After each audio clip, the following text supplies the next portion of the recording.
a vocês, pregadores da palavra de Deus, a vocês, pastores, bispos,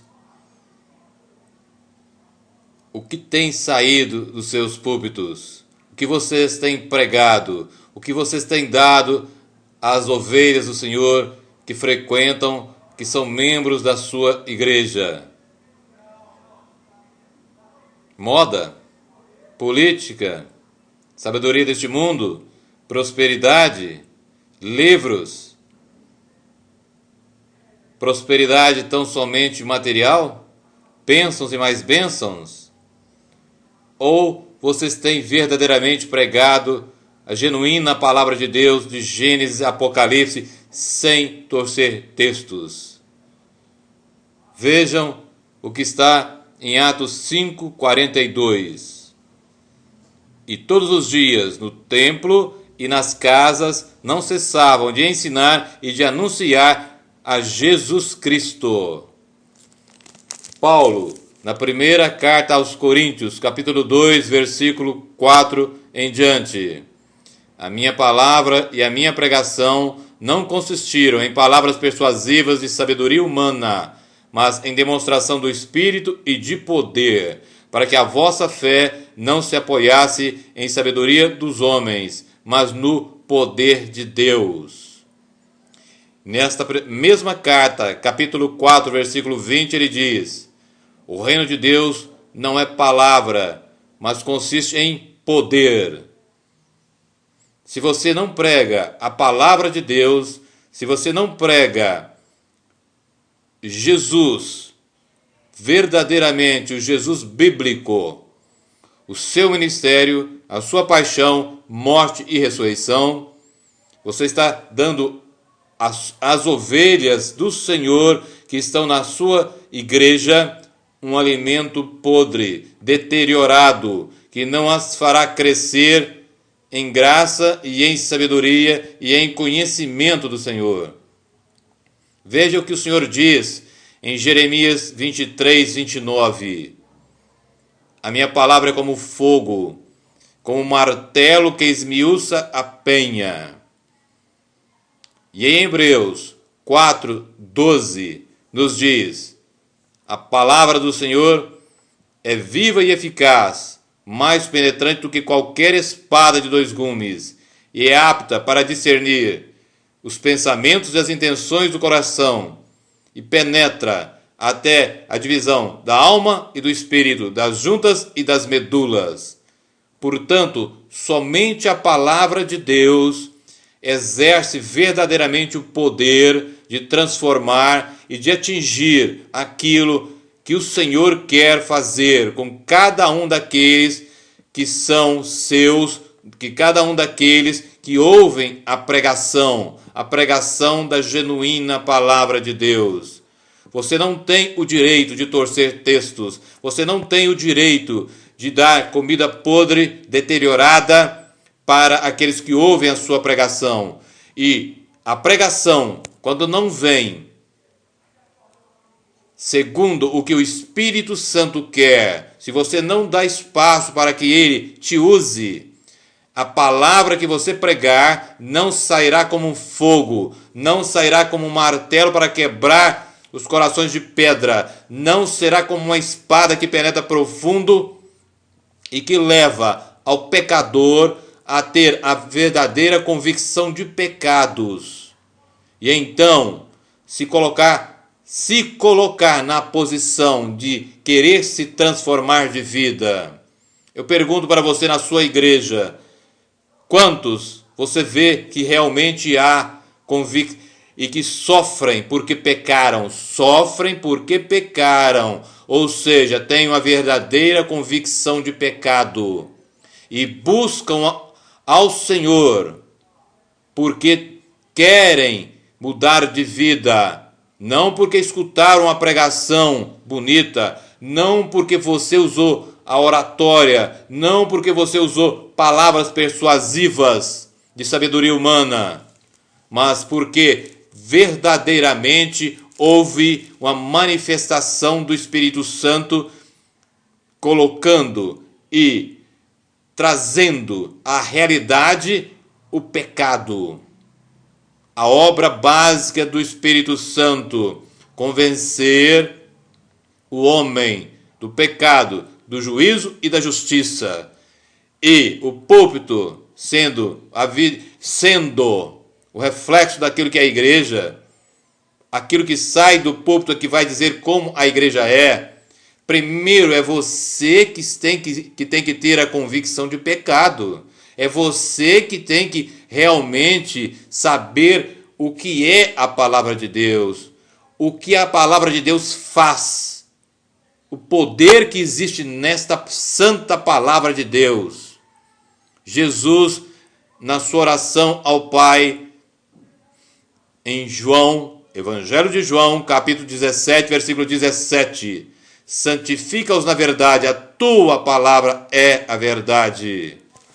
Veja o que nos diz Paulo, na primeira carta aos Coríntios, capítulo 1, a partir do versículo 17. Porque Cristo enviou-me não para batizar, mas para evangelizar, não em sabedoria de palavras, para que a cruz de Cristo não se faça vã. Porque a palavra da cruz é loucura para os que perecem, mas para nós que somos salvos é o poder de Deus. Porque está escrito: destruirei a sabedoria dos sábios e aniquilarei a inteligência dos inteligentes. O poder de Deus é a pregação da cruz, é a cruz de Cristo. É ali que se revelou o grande e poderoso poder do eterno Deus. Na cruz de Cristo. Não são em modismos, não são em alianças, não são em prosperidades puramente materiais, não são em riquezas, porque riqueza ou não riqueza material não é sinônimo e não tem nada a ver com bênçãos do Senhor. A prosperidade que a Bíblia ensina vai muito além da simples prosperidade material. 1 Coríntios 15, 19. Se esperarmos em Cristo somente para esta vida, somos os mais miseráveis de todos os homens.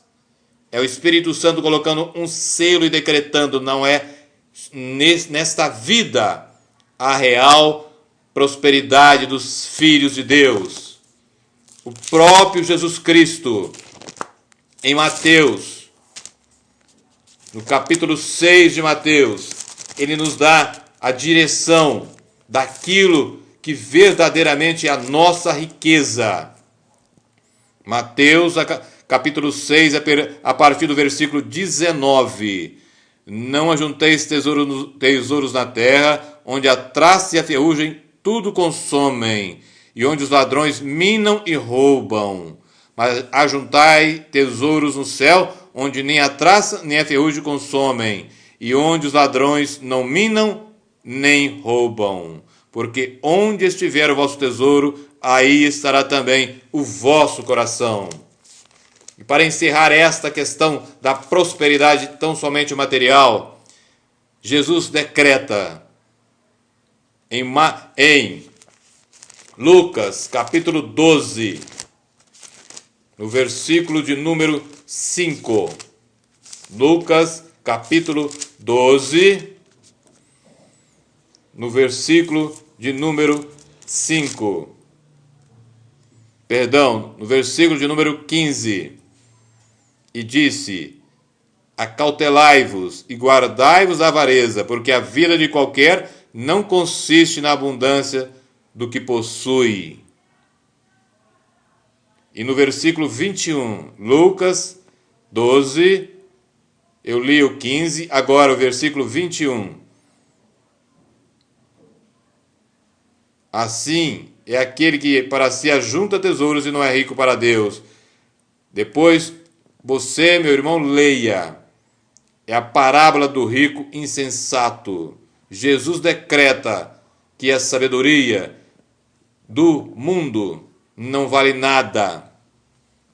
Que o que você é o que interessa, não o que você tem. E agora, voltando, o que você tem pregado na sua palavra? O verdadeiro evangelho é o evangelho de arrependimento, de renúncia, de mudança de vida, de se arrepender dos seus pecados diariamente e ter uma aliança com o eterno Deus em Jesus, mediante o Espírito Santo. Não existem evangelhos, mas somente um evangelho. O evangelho de Jesus Cristo, que prega arrependimentos de pecado como a porta inicial para que dele nós possamos participar, ou seja, sermos participantes do reino dos céus e irmos morar com Jesus nos céus. Veja o que Paulo fala em Gálatas, capítulo 1, versículo 8. Porque hoje já existem inúmeros, entre aspas, evangelhos, mas não o evangelho genuíno de Jesus. Gálatas 1, a partir do 8. Mas ainda que nós mesmos, ou um anjo do céu, vos anuncie outro evangelho, além do que já vos tenho anunciado, seja anátema. E no 9 ele repete, assim como já vos dissemos, agora de novo também vos digo, se alguém vos anunciar outro evangelho, além do que já recebeste, seja anátema. Você, pastor, você, pregador, quer que de fato a tua igreja cresça não em quantidade, mas em qualidade. Pregue a palavra de Deus, puramente a palavra de Deus, tão somente a palavra de Deus. Eu repito mais uma vez, de Gênesis e Apocalipse, tão somente a palavra de Deus. E mais nada. A palavra de Deus é mais do que suficiente. Não é necessário acrescentar nada. E não se pode, não se deve, em hipótese alguma, acrescentar nada. A genuína e santa palavra de Deus. E eu termino dizendo o que está na primeira carta de Paulo aos Coríntios, capítulo 4, no versículo 6. E eu, irmãos, apliquei essas coisas por semelhança a mim e a Apolo, por amor de vós, para que em nós aprendais a não ir além do que está escrito, não vos ensoberbecendo a favor de um contra outro. Eu tirei essa palavra do contexto para colocar para os irmãos. Não se pode sair daquilo que está escrito. E finalmente, eu deixo o texto que eu usei inicial. Atos 5:42. E todos os dias no templo e nas casas não cessavam de ensinar e de anunciar a Jesus Cristo. O Jesus Cristo tem que ser o foco de todas as nossas pregações. De todas. Amém? Aleluia, e glória seja dado tão somente a Ele, o Senhor de toda glória.